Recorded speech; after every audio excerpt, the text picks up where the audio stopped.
All right, so I mean, I'm like, you left alone for an hour. I will confess that in selecting examples like this, I try to obviously select examples that are going to point out certain things in certain ways. I'm not saying that any of these four is a complete disaster. I actually used to have a video that I would show. It was a live action, and it was a gentleman, and I don't know if he was Welsh or something. He had an extremely thick British accent, but not a normal British accent. And he was demonstrating a crescent wrench, and it was supposed to be an instructional video about and they called them something different, but or not a crescent wrench, of vice grips, and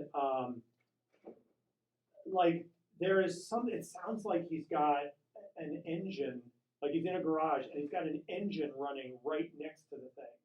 So, in addition to the fact that he has a very thick accent, which I don't hold against him, but on top of that, you have this constant noise through the whole thing, and you can barely even understand that he's even talking. And I'm going, did somebody just not even look like? What made you think that putting this out into the world was gonna? I mean, it achieved nothing other than watching his hands move this tool around, and I don't know. So that one is about as close to a total disaster as I've seen. But what? Did I like it? No. Okay, because we wrote just that. Yes. All right. So let's. They are short, and we've got time, and we basically just have to get through Powtoon tonight, and that's going to be fun and all that. So since only half the class saw each of these, I will show them all, and then maybe we just get a brief recap from each group. We don't have to go into tons of detail on everything. So I'll just take them in order. This is from an airport, from Melbourne Airport. The long-term car park courtesy shuttle bus operates 24 hours a day, 7 days a week, all year round, making your getaway easier. This bus runs continuously between the car parks and the terminal. The first stop is Virgin Australia, Rex, and all international carriers. Tiger Airways passengers can alight here for Terminal 4. The second stop is Qantas at Jetstar Domestic. Here are some simple tips to ensure the ride is safe and comfortable for you and other passengers. Be seated. Where possible, take a seat. The bus may stop suddenly, so the safest journey is as a seated passenger. Hold on. If there are no seats available, please hold on at all times. This includes when using your electronic devices. Luggage. Luggage storage has been provided to best carry your baggage items. Large and/or heavy luggage items should be stored on the lower racks. Smaller luggage can be stored on the racks above. Please do not stack luggage items on top of each other. Doorways. The bus has a number of stops along the route, meaning people are continually getting on and off, making the doorways a busy area. Please stand behind the lines clearly marked on the ground. And stand clear of the doors when lights are flashing and buzzer sounds. No hot food or drink, given that the bus may stop suddenly. Stop bell. Press the red stop bells to indicate to the driver when you wish to get off the bus. Stay seated or hold on until the bus comes to a complete stop. If you are late to get to the door, don't rush. Just press the bell again. Mind the gap. When getting on and off the bus, please mind the gap between the bus and the platform. We want you to be safe at all times and have an enjoyable ride. On return from your holiday or journey, please take this bus from ground level to travel to the car parks. The long-term car park bus, making your getaway easier. Next time, upgrade to our multi-level long-term car park, conveniently located behind the short-term car park, a quick walk from the terminals. All right. First, they get points for having Australian accents because I just think Australian accents are cool. But, all right, but aside from that issue, front of the room group, what was your? Our big thing was that there was no, the consistency with the bell and the buzz was bothering us, and the ah and the boos weren't necessary. You either do the bell and the buzz each time. And then he liked the music, we hated the music, so I guess the music is a personal choice, but it was distracting to us. Do you think distracting because of the kind of music it was, or because of sort of Well- technically how it was mixed into the project? The second one didn't have any, we didn't have to listen to any words and there was music, but this one you had to listen to the music and the words, so it just felt like it needed to be lower. Yeah, they were than confusing. So words. not so much the Yeah. style of music. No. The style was And maybe not okay, either, but it it was would have been fine if it was. quieter. Yeah. Yep. Then too much info in a small amount of time. You guys want to talk about that, like the music. Yeah, I mean, it's like- about that. I just thought, initially, if I only got to watch it once, I thought that there was a lot of info given, like you're going to this terminal, this terminal, this terminal, this terminal, this terminal, and then all of a sudden it jumped to now you're in the bus, and these are the things that you should be looking at. I kind of thought that it should be broken out into chunks, like traveling on the bus, you know. Too much information in too short a period of time. Right, it just was going so fast, I was being distracted by the sound of the music instead of concentrating on what the person was saying. I just thought overall that it should be chunked out a little bit. That was just my opinion. I noticed the No, second it's time hard. around how many different ways that the stuff was coming in. It was going out this way, and then it was coming in, then it was coming up, and it was going in. And the first time Yeah, I was and trying so hard to listen to the And I information. caught one of you caught this. There was only Okay. one place where the person was holding on to the thing, and then just the character flew up out of the Yeah. frame, and then Yeah. another one came in Dropped leaning in. at the door. Right. But that was the only place in the whole video where something on the screen went away and Right. something else came in. So that was a Yeah. little Yeah. So just those were. Yeah. okay. But I mean, it's a big airport. They obviously paid a company to produce this, so. Technically, I mean, in terms of the look of it and everything, it's a pretty unified look. They obviously had a theme they were going for. You know, the characters all looked the same. The style of the drawing was pretty much the same. Yeah, we didn't have But- anything in the clean and clear. So well produced, but maybe some artistic choices that might have been a little off. All right, then we get our friend, the penguin.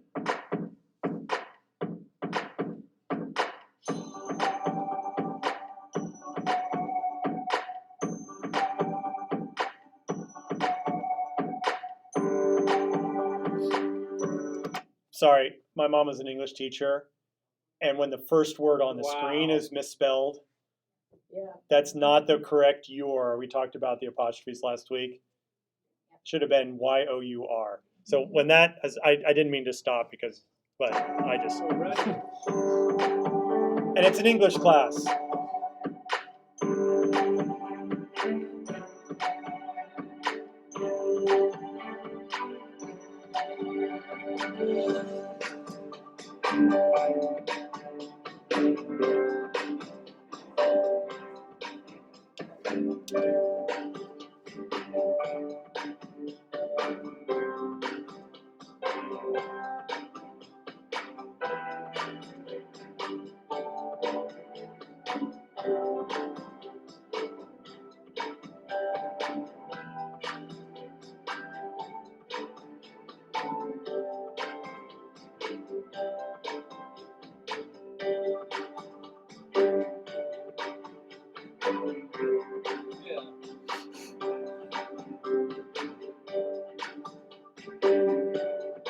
There they did it correct. Oh, you're right. I didn't even catch that.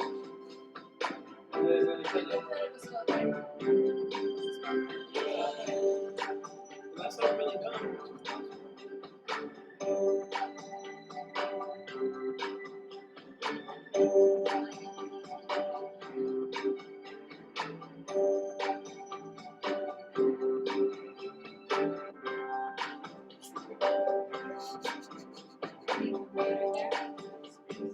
Put 'em up.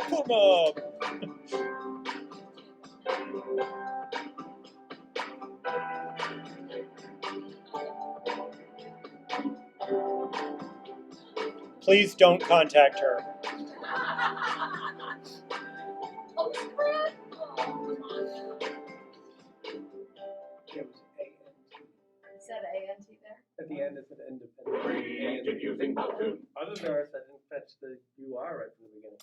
Yeah, it's a personal pet peeve of mine, so I tend Yeah, to notice same. apostrophe use. All right, so yeah, so fill us in on your. Universally, we felt it was fairly horrible. Probably in all four sectors. I found the music in this one very distracting. It wasn't consistent. There were the spelling errors. It was too much information at once. There was issues with inconsistent font. The mood didn't fit the assignment about Romeo and Juliet. It was like, What was the purpose of the penguin? or the stars and the moon. And some of it was in the center and some of it was left justified. So some of the clear and clean, Yeah. just the visual choices that they made were distracting. Yeah, and having things like, for example, the one early on, there's one where they're talking about uploading it to your YouTube account. So you're reading, and then in the middle of reading, this thing pops up at the bottom Yeah, of the screen, exactly. and so of course immediately your eye jumps down to that. It does. Takes you a moment to process that. Oh, that's the YouTube logo, and then by that time the text has moved on. So you're like, where was it? You know? And then the next time it's there to start, and another time it comes in at the very end after you read. Yeah. So Yeah. they had the consistency of like a logo at the bottom, but they came in different ways. Yeah, and even we were discussing, I don't know if you noticed this, the light bulbs that they were using as the in-betweens, the 3, did that look weird?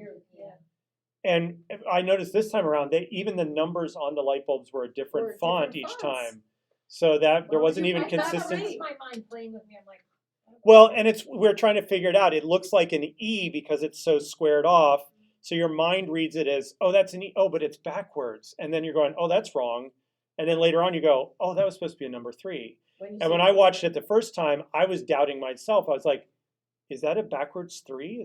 No, that is the direction. It's like even looking at it, I was having to think about, is that a number 3 or is so yeah. More like an icon or something else. Yeah. Yeah, I was thinking, is that supposed to be the filament of the light bulb or something? I totally missed that it was numbers until later on. Yeah, I didn't figure out until they said 4 that it was numbers. I thought those 2 figures that were typing were really distracting. Were they really typing? I don't know. It looked like they were- going crazy. I thought they were drumming. I think they were mad at their computers and were like, And then at the end, they're sweating. Have any questions? yeah, that's kind of how you feel after How going long do through you that. take to make But, your presentation? That's how I but you know, the use of sort of a typewriter size Oh, font. I mean, we have this blown up on a big screen, but making somebody read all As of that it's- as it's information typed. as it's being typed, that even, I mean, that's an interesting thing to have the text appear, but everyone reads at different speeds. So if you do that, your viewer is going to think that's the speed they've got to be reading at. You just Right. do that naturally. Right. And if someone can't read at that speed, that's going to cause a lot of anxiety because they're not going to feel like they're able to Right. keep up. And It even seemed like So- some of the spacing between letters wasn't consistent. Like some of the word spacing was Yeah. spaced big, and then other ones was. Yeah, and I think that, like you said with the font, it depends on the room size you're in. So I know, like, some of our classrooms are large. If I walk to the back of the classroom, lots of times I can't read stuff. You know what I mean? Yeah. So, yeah, I mean, and we don't know where this was meant to be shown. If it was Right. supposed to be just somebody on their computer Right. just watching it. And it's interesting that it's a video about a Prezi. Like, Yeah. okay, it's like using this technology to explain that technology. You could have built into your Prezi probably something that would Some have given them the directions. information that they needed without whatever. and I an don't know. example of how it worked. You know what I mean? Right, Yeah. yeah. So, all right, so let's keep this going because I don't want to spend all night on this, as fun as it is to rip apart other people's work. Around the world So every here we day, go. thousands, if not millions, of people give presentations. Some are great and have a powerful impact on their audiences. Others, well, let's just say they're works in progress. This is Powerful Presentations, simply stated. Meet Jim, an aspiring professional trying to make it in the world. Jim used to give presentations like just about everyone else he knew. PowerPoint was his tool of choice. He'd use it like an outline, with a header followed by bullet after bullet, and sometimes even sub-bullets. When he wanted to be fancy, he'd add what usually turned out to be an ineffective chart or sometimes a table. And when Jim wanted to really spice things up, he'd add, yep, clip art. Unfortunately, Jim's approach would often confuse and bore people. This was a problem because he had important things to say, and because it was dimming his prospects for success. Fortunately, Jim learned a better way and didn't stay in the dark for long. Perhaps most importantly, he now focuses on the story he wants to tell. In doing so, he tries to follow a simple structure with a clear beginning, middle, and end that links together his various points and builds to his conclusion. When formulating his story, Jim uses a simple pad of paper or sticky notes. Staying low-tech at this stage helps him think more creatively and stay outside the box. He then considers what will best help him tell his story. Jim sometimes opts to use a whiteboard, flip charts, handouts, or even no props at all. When it makes sense for him to use PowerPoint, he tries to remember the adage that sometimes less is more. He doesn't dumb down his presentations, but he does try to limit each slide to one key idea. Or, depending on the content, he sometimes builds an idea incrementally, so it's easy to follow. He always looks for visual ways to tell his story, with supporting images, minimal text, and clear charts and graphs.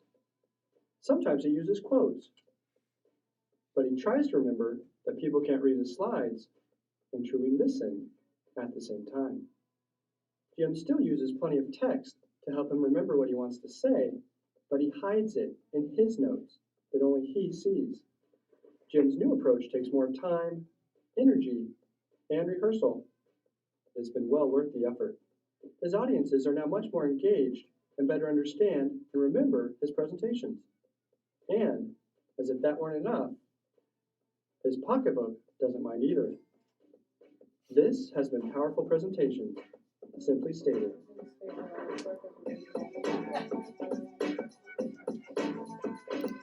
All right, so thoughts from the back group.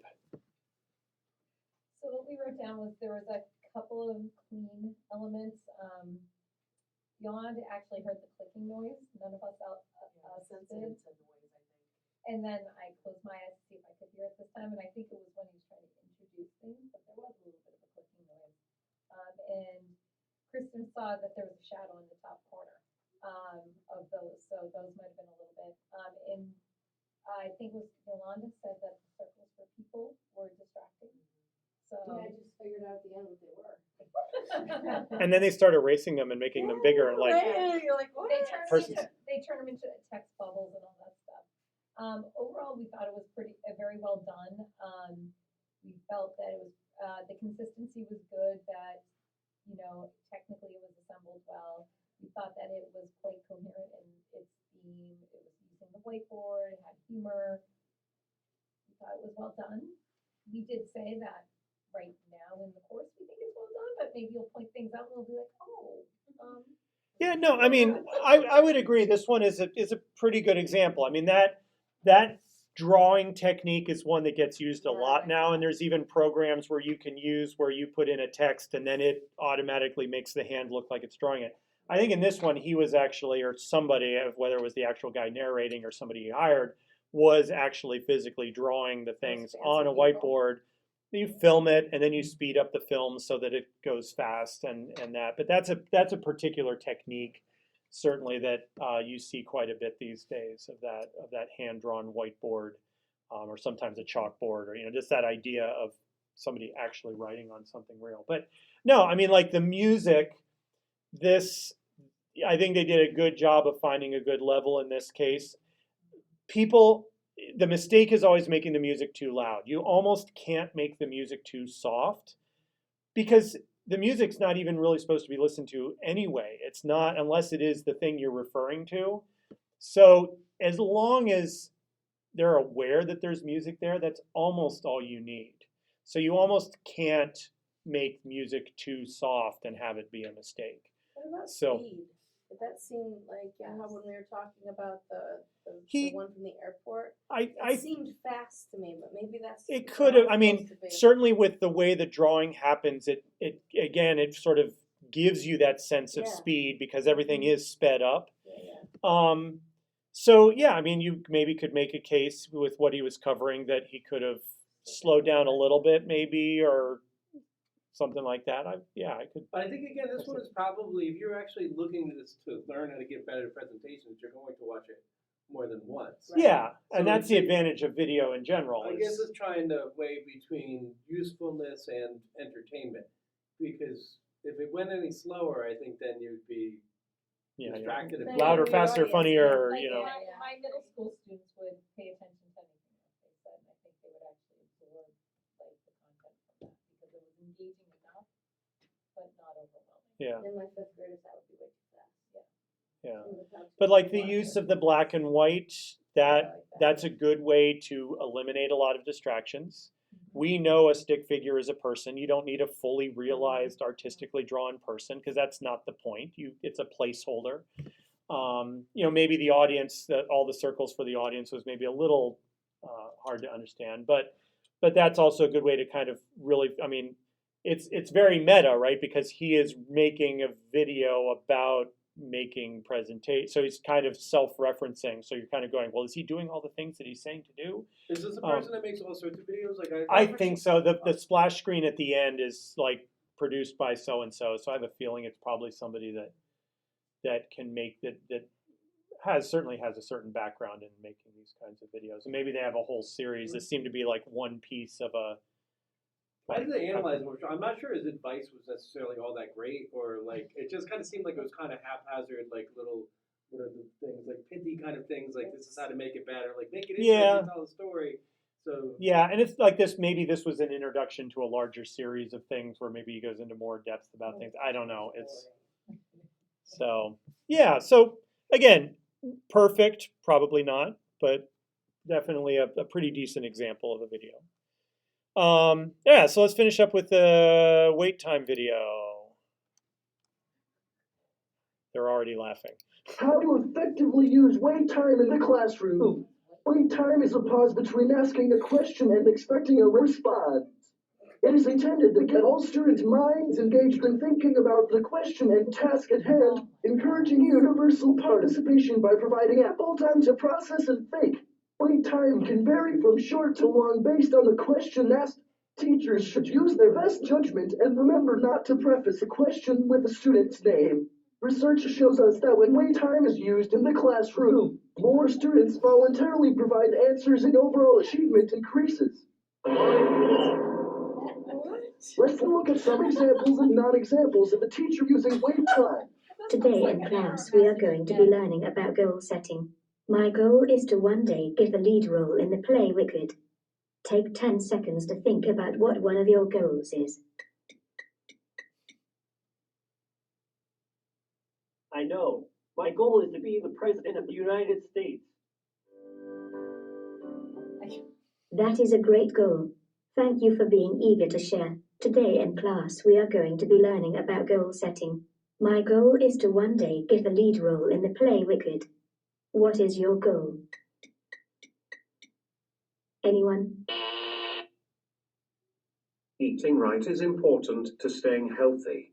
Elves like to stick to the 4 main food groups: candy, candy canes, candy corns, and syrup. Take 1 minute to think about how your kind's diet is balanced.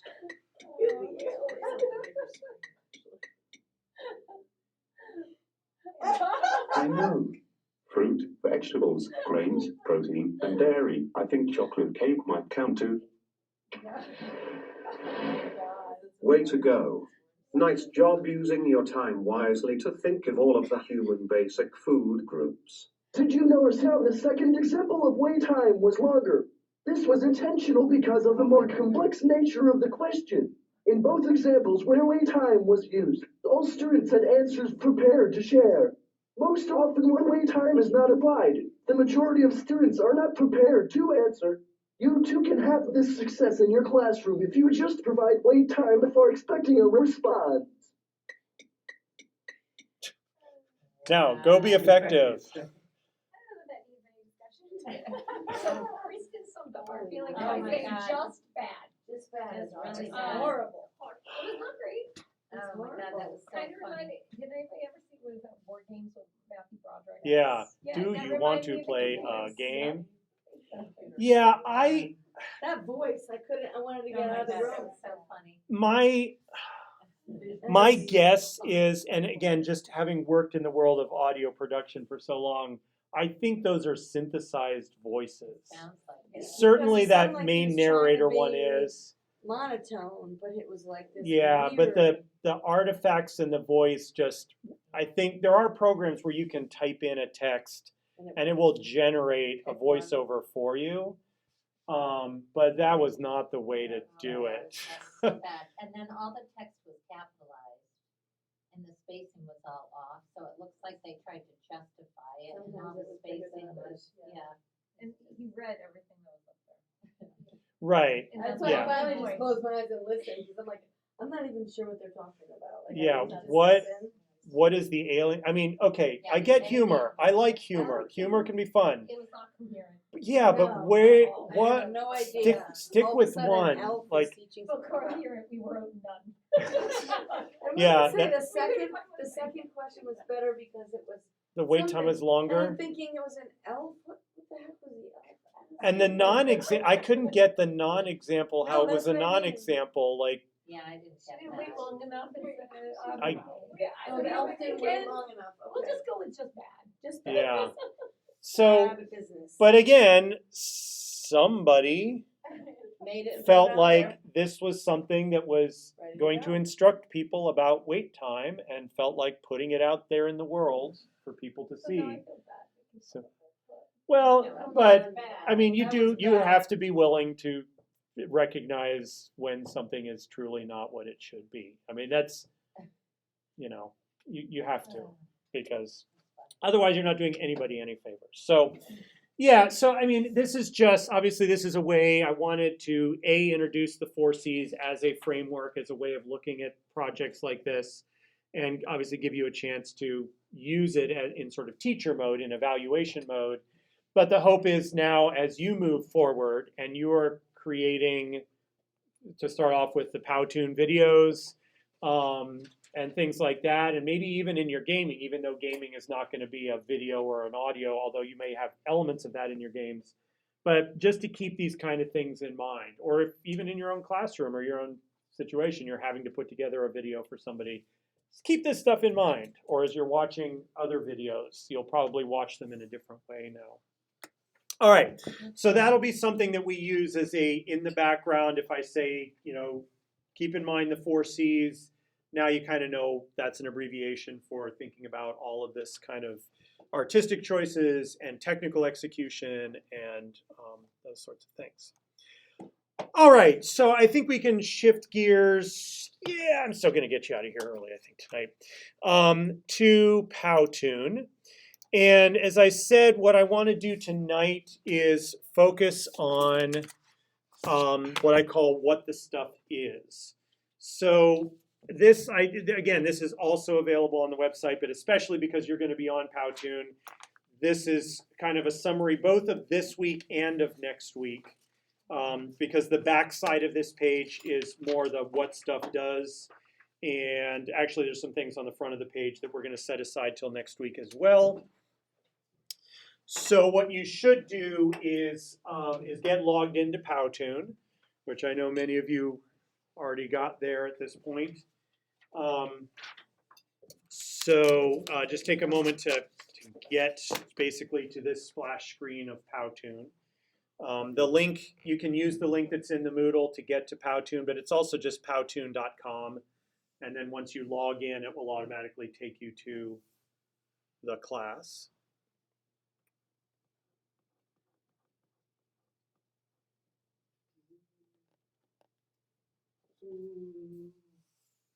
So the question of like my Powtoons are different than yours? Is it just Yeah, because these are ones I've worked on. So those are things that even you, from your class? Okay. yeah.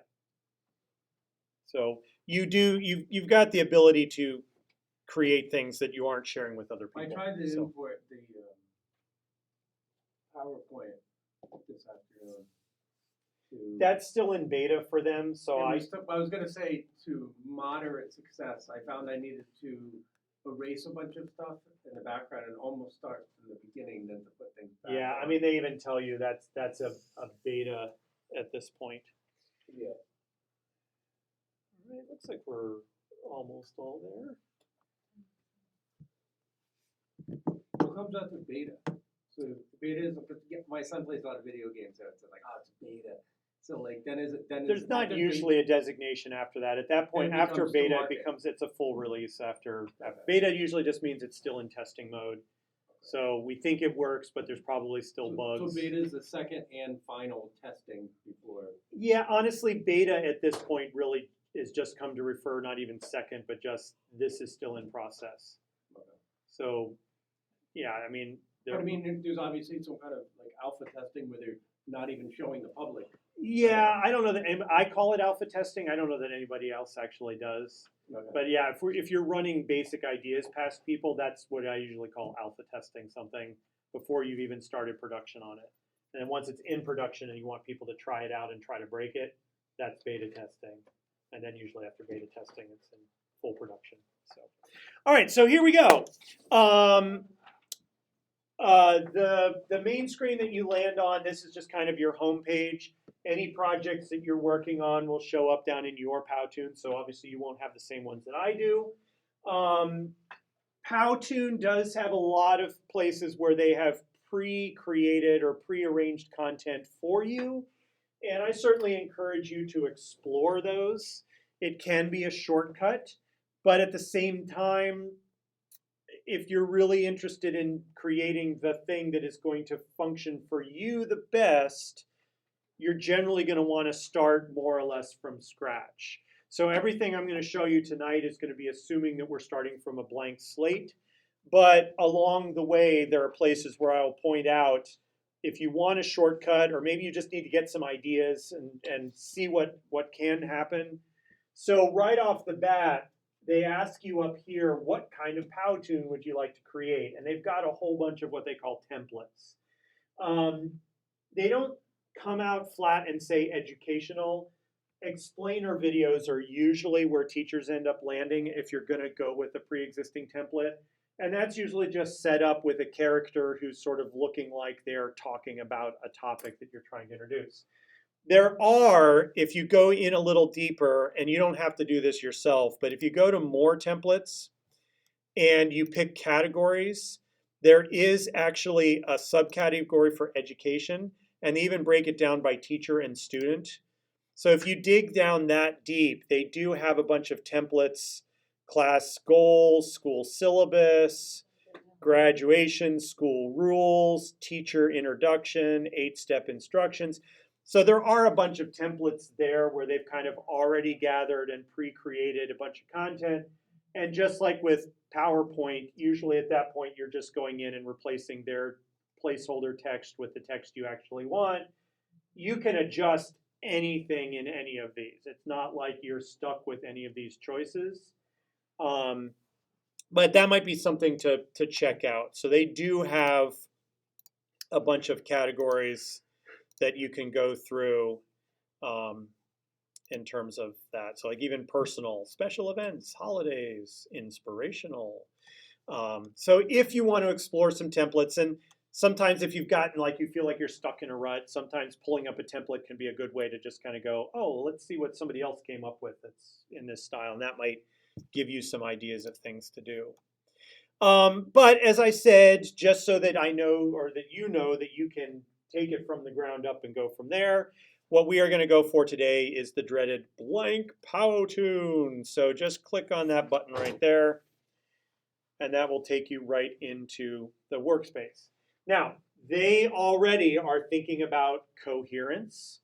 So right off the bat, they are going to ask you for a look. And again, by choosing a look here, it does not lock you into anything or lock you out of anything down the road. You can change this at any point. You can make one slide in whiteboard view. You can make one slide look like a cartoon. Whether you choose to do that, you have to take into account your continuity issues and so on. But what this basically does is filter out their content so that the content they're showing you all roughly fits in the same universe. So you're not pulling things that look cartoony with things that are more modern, with things that are more whiteboardy, and so on. So for the interests of today, it doesn't really matter which one you pick because the content is going to kind of all be there no matter which one you pick. So for today, just pick one. and then you get to play around with that. But do realize that you can change, which if you wish to change at any time, parked right up here in the top right corner is where the look shows up. So you can always pull that menu down, make a different selection. It's not going to change anything you've already put into your slides. It'll simply refilter the content that they're showing you to select from. So that's that. All right, so here's our main interface. First few things on the quick reference guide are sort of more general things, and then we're going to start working our way down this right-hand menu. So we already talked about the look. Got that. Just like PowerPoint, Powtoon thinks in slides, and this is pretty common for most of these types of programs. The slides show up in the left-hand bar, which is also a lot like what PowerPoint usually does. You can collapse that if you want some more screen space. If you're working on a small computer, if you click on the little arrow here, it'll close that drawer up and give you a little more room on the screen. But basically, your basic functionality is thinking slide to slide to slide. To add slides, you just click on blank slide, and it will add a new slide. Once slides are there, you can reorder them. Next week, we will talk about the transitions that you can put between slides, but if you've done PowerPoint, you can probably figure out these slide transitions too. So those are the actual slides. You can, the three options you have with each slide are across the top. There is a grid. If you have taken Dr. Abed's graphic design class, you know how important sometimes having things lined up on a screen so all the right-hand edges are all lined up and stuff. This obviously will not show up in your actual video. This is just a design tool so that you can help line things up on the screen. So that's an option. You can change the aspect ratio. This is, though, I believe, for the entire slideshow. You can't have one slide be square and the next one rectangular and the next one vertical. I believe this will change your whole presentation. So you do want to pick this from the start. I almost always work in horizontal. There's a lot of people who are very, very against vertical video. If you ever look online and look for vertical video, you'll see people that just rant and rave against using vertical video. And square would be more optimized. It says optimized for Facebook and Instagram, where you're in a format that's more square. But well, all three of them say it's like good for Facebook, so I guess it's yeah. But they're giving you suggestions for things. And then you can also zoom, and this can be helpful if you've got a lot of things on your screen and you just need to zoom in. Again, it's not changing the actual Powtoon, it is just how it's displayed on your screen. So if you've got something really tiny or you need to get in there and kind of make fine adjustments, you can zoom in. Or if you want things to travel off the screen, right now it looks like we've got just this rectangle, but you can place objects off of the visual area. So if you want it to look like a character's walking into the frame, you would start with them out here in this outside area and then move them into the frame. So zooming out, you might say, well, why do I need to zoom out? Because I can already see everything. But that area outside of the frame is actually usable space too. It won't show up in your video, but if you want things to appear and disappear like that. The video we just saw on the train where the guy holding the handle flew off the top of the screen, that's basically what they did, is they just moved that character into the space outside of what you can see. All right, so that gives us, my watch keeps trying to transcribe everything I'm saying. I don't know why. So that's kind of basically what we're looking at here. Underneath is the timeline. We're going to kind of ignore the timeline tonight. That's really next week's discussion, and I know a lot of you had questions about the timeline. So if you can manage to restrain your curiosity a little bit, we will get to that. Just I don't want to focus on that this week. And then we got the right-hand side of the screen. And the right-hand side of the screen is really where all of the stuff is, all of the things that you can pull into these Powtoons. So this is mainly what we're going to go through. So when you first go in, the thing that is current is scenes. And I know it's a little tricky thinking slide versus scene. They do kind of line up with each other because the way this program thinks is a scene is kind of the collection of all of this stuff that can be put on a slide. But the slide is the thing over here that you can organize around. Think of the scene as all of the stuff that goes into that slide. I noticed at least one person asked something. I can't remember if it was just about backgrounds or if I have slides, do I have to change all of them if I want to change something? You can save your own scenes. So if you know in a project, you're going to have a bunch of slides that have the same basic background, image in the background or a desk with some stuff on it, and you want to keep coming back to that. Yeah, you can duplicate slides. That's one way to do it, but you can also just save it as a scene. You can make your own scenes. So if you've created something that you particularly like and you know you're going to want to come back to it, you can save the scene. And then right here at the top category is My Scenes. And you can access that just like any of the others.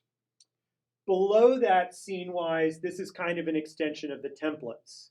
But instead of a template giving you the entire slideshow all finished, this is just individual slides worth of stuff.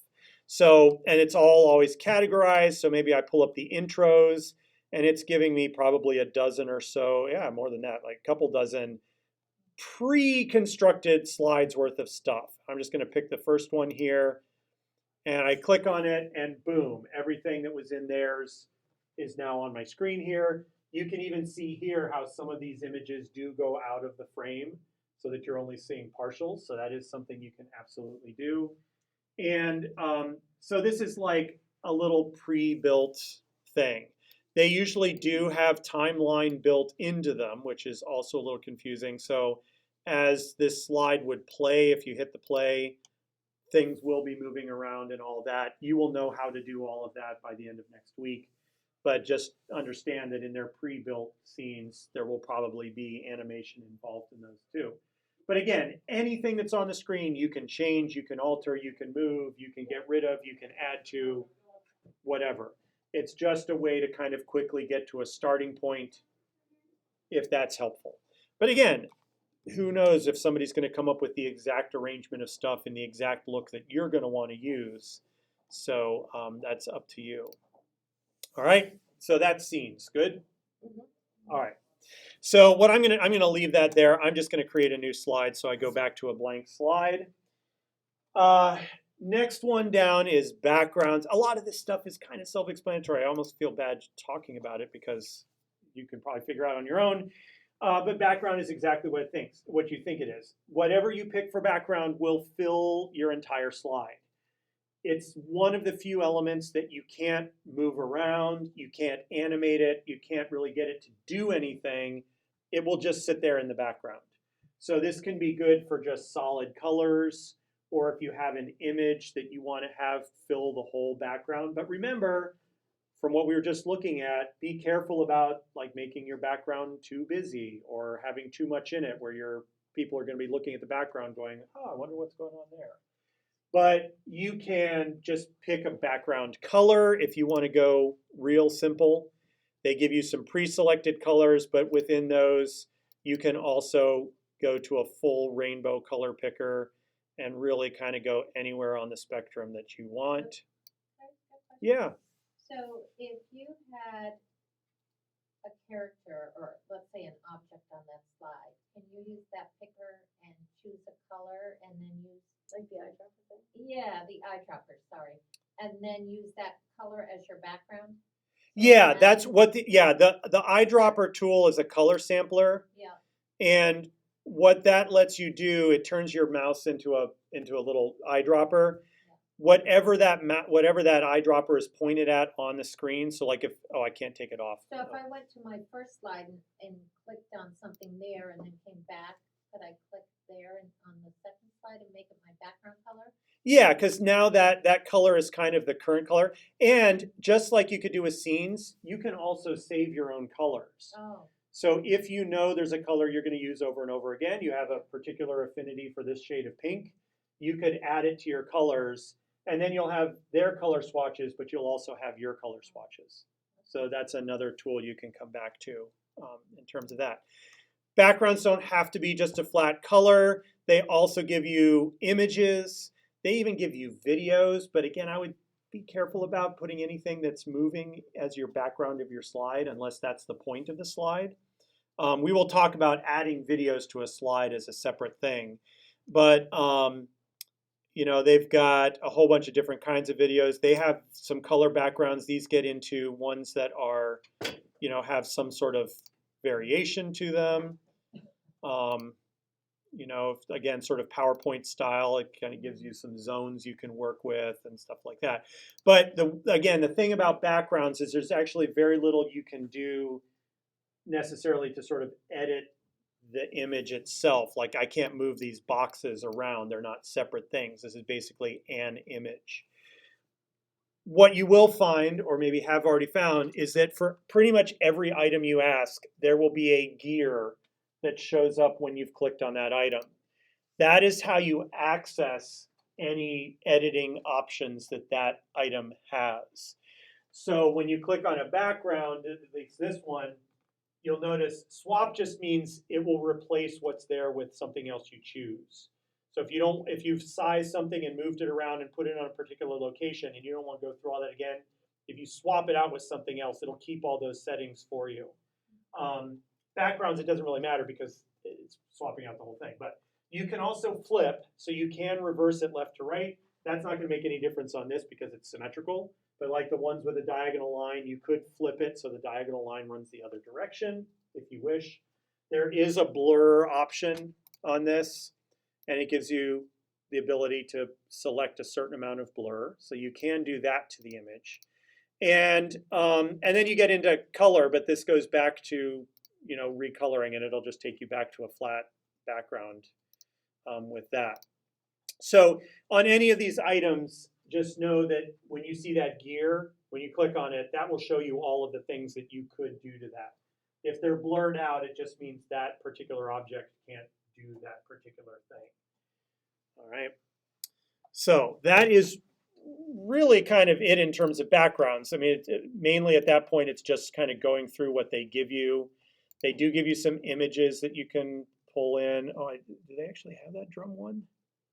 See, I've got, oh, that's not a drum, that's a cooking pot. Whoops. I got all excited that it was a drum. I don't know, I'll pick this one here. So they do have some of these sort of photographs that you can drop in there as well. Okay, so background, swap, flip, blur, edit, color, opacity. Okay, moving on. Please tell me to stop at any point. I didn't see where you got that. Got this image. That one, I went into backgrounds and I scrolled down to image backgrounds. It was like one of the bottom options. Click it, though. It doesn't really seem to work. Oh, no, it does. Yeah, if you click on the header for the thing, it'll springboard open, and then they've got some images in there. Can you click on that one that has the paper clip on it? Like, This one, any of those white ones, yeah. So can you like change just the white part of that background? no. Okay. So This can is you- basically a photograph. Okay. So I know when you go up here, you'll see color, and you're like, oh, I can change the color. What that will do is replace the image with just a flat background color. That's what it was doing So- here, and I'm like, I don't know if it was Yeah. moving an item to the back or not. That would so- be, if you're really interested in doing that, grab the image, pull it into Photoshop, recolor it, you know. Yeah, it's So- not big. Oh, and that's the other thing I should point out is that with all of these also right at the top, you do have the option of uploading your own.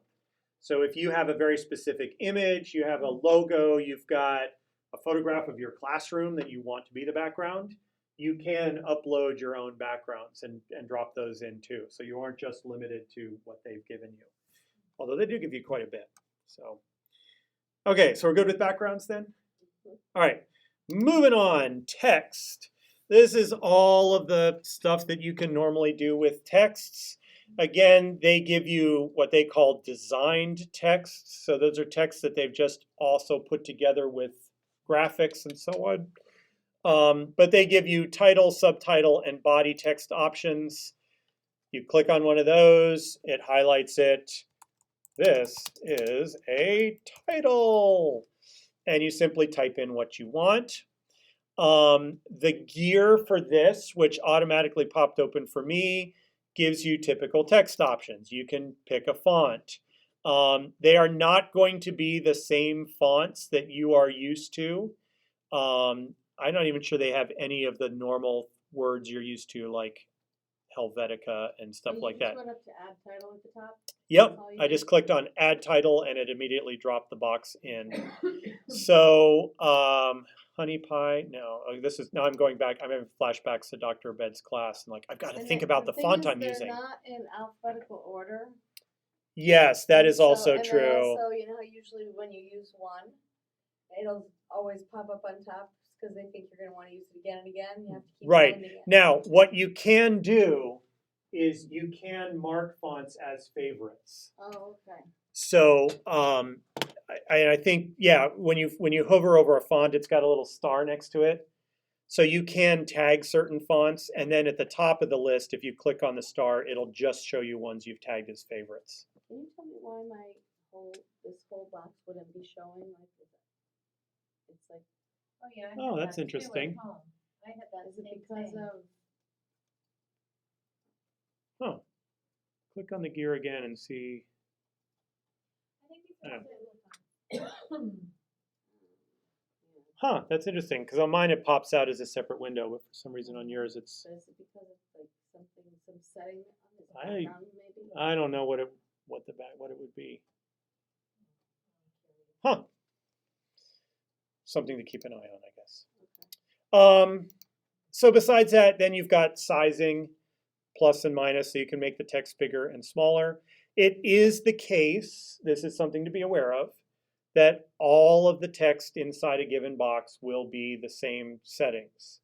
So if you want one word to be bigger and one word to be smaller, you have to put it in as two separate elements. So I can't come in here and just highlight part of the text, I don't think, no, and just change that part. It changes the whole text box all at once.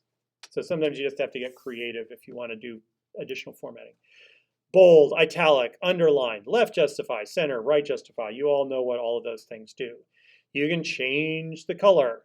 Again, it will change the color for everything. So if you really want to get fancy and rainbow color each letter, you're going to have to put in each one separately and color it separately. But also rainbow coloring text may not necessarily design-wise be an appropriate thing to do. Opacity, if you don't know, that just means whether you can see it, whether it's completely solid or you can see through it. So if you've got lots of items and you want to be able to see something through something else, you just knock down its opacity. And then if there's something behind it, you will see that thing through it.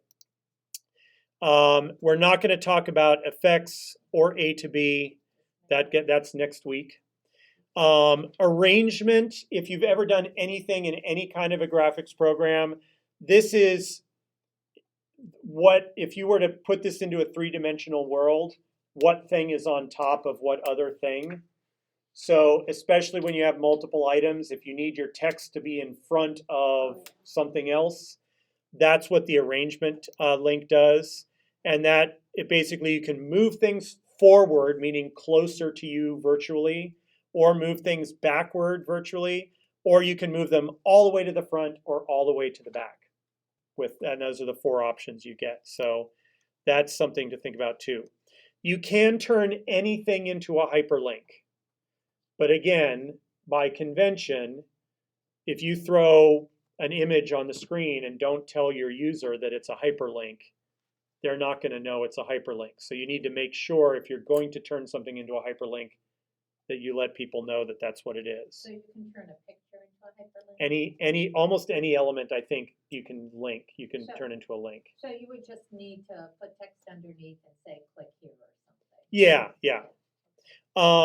And then locking, when you get into a project, locking is going to become your friend, because when you start getting a lot of things on the screen and you're trying to move them around and get them settled and all that, it's very common to accidentally grab the wrong thing and start to move it. When something's locked, it just means you can't just grab it and move it. You have to actually click the unlock on that thing to allow you to edit it again. Right? It's not locked permanently. It just means this is where I want it to go and I don't want to accidentally mess it up. So you've got that as an option too.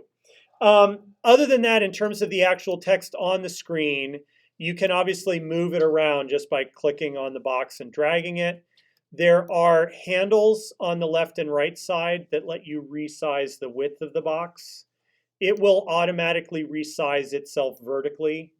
So if you need more vertical space, it'll automatically make the box the size it needs to be to show what it needs to show. And you can also rotate by grabbing the little curvy line. If you hold the shift key while you rotate, it snaps, I think, every 45 degrees. So if you really want to make sure you've gone 90 degrees, just push your shift key down and it will lock that rotation. Okay. So that's kind of text. And again, they do give you a lot of preformed text elements. There's a lot of these like text bubbles, cartoon bubbles. Do be aware though that this text bubble is actually several different elements that are all stacked. So you can then accidentally come in here and, oh, whoops, I just moved the text, not the bubble underneath it. So it says text, but it's really adding in a graphic and a text. Or Lock them together? I don't think you can do grouping. I don't think this program allows grouping, but you can select more than one thing at a time. If you like drag across both of them, now they're both selected, and then when you move them around, they will both move. And if they're both selected and you rotate, they'll rotate as if they were one item as opposed to rotating them individually and so on. So, I mean, these are all things you can mess around with and, get a sense of in terms of all of that. Did you explain, I apologize, that A to B thing?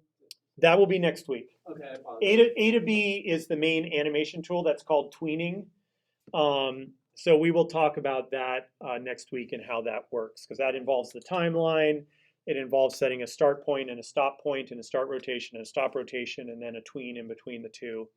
So we will get to all of that, I promise. Okay, so I think that's pretty much all I need to say about text. So let's go to the one that everyone wants to get to immediately, which is the characters. Yes. So the characters, this is the personalization principle at work. Research has found that people respond better when they have a human-ish subject to relate to. It can be overused though, and it can be used inappropriately. So make sure that if you're going to use a character that you're kind of using the character deliberately. But the way characters work in this, they give you a bunch of different categories. They're sort of by families. So there's Don and Betty, who kind of look like a 50s-ish Leave It to Beaver kind of family. There are pros, which are characters that are different profession sorts of things. So basically it's about finding the character that you wish to use. And when you hover over a character, you will see poses. These are part of the animation. I am going to talk about poses this week because it's kind of less animation and more just selecting a character. But what they've done is they've pre-built for you versions of these characters that are expressing certain emotions. And they do it with their facial expression and usually with a little bit of an animation loop that also goes along. So here's a college graduate. She's angry because the professor did not approve her thesis or something like that. I don't know. So you select the character and it drops the character into your slide just like any of the other items. With characters, there are a couple of additional animation things. You can change the pose on a character. So once the character's there, if you bring up that gear, you can bring up the characters. If you're like, oh wait, no, I didn't mean to make him angry. I wanted him to be happy. You can change the pose at any time.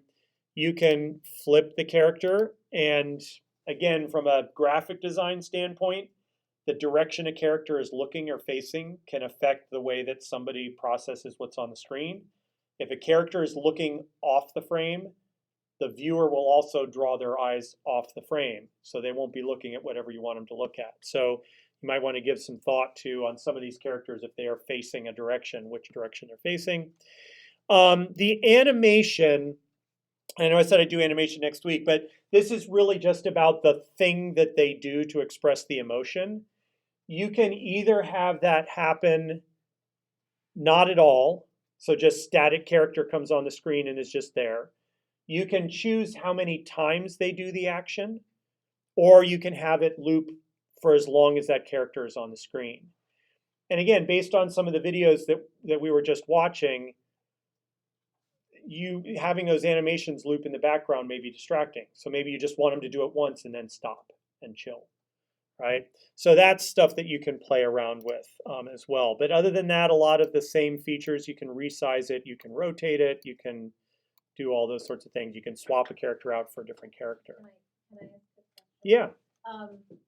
So you said studies show that having a character is more useful, or Yeah, they call it the personalization principle. okay, so have studies shown whether it's better to use like an animal? I've noticed like, Geico, and a lot of them are using actual, Yeah, considering a general term an animal opposed to a person. from an educational standpoint, I think people are better.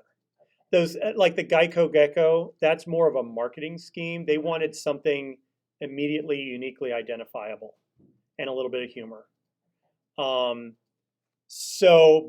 that can be distracting if you wanted the gecko to actually teach you about something. I think you'd get students that would be distracted by the gecko-ness. Okay. Kind of like the alien. So, yeah, like the alien or even the witch teaching the class. Like, why are we here? Why is this? But yeah, the alien. There was a panda in one of the videos. If you caught that, there was the penguin in the other video. People like throwing animals in there, I guess. All right. Ooh, wow, it's going fast here. All right.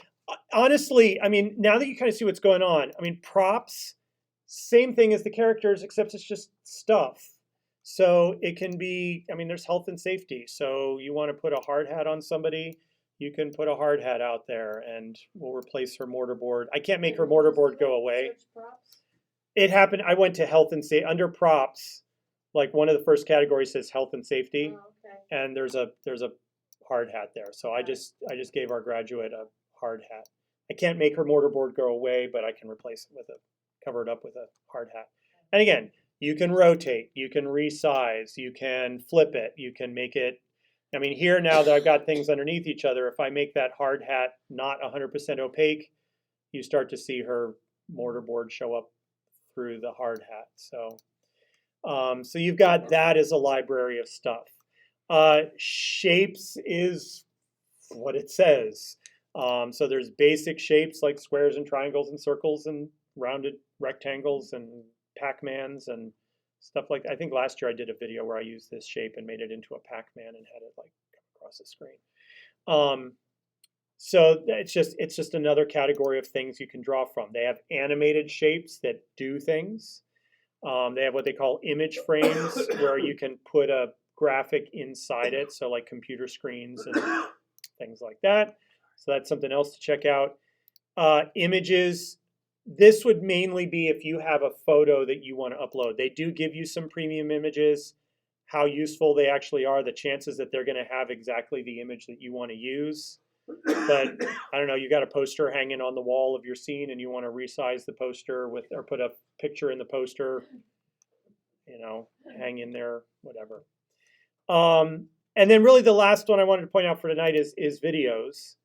The thing about videos is that they basically work like backgrounds. So if you put a video into a slide, that will be the slide. So I'm going to pull one up here just to show you. So when I pull up that video becomes my background.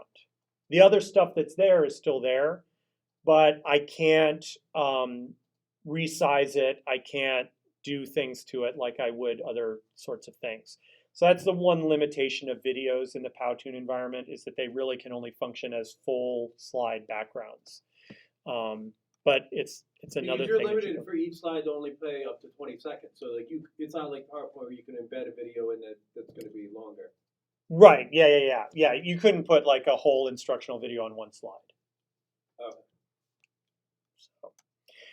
All right, so I know I kind of sped there near the end, but I also realized that it was later than I thought, and I did want to get you out of here. And I do want to talk about the work for next week. But basically, what I've shown you is what you will need in order to do the work for next week. Motion only if it's a character that's got its little motion going on, but you saw how you can turn that off if you want to. I'm not expecting anything to actually move around the screen or to do any of that stuff. That's all timeline. I'm not expecting anything to appear or disappear. That's all timeline.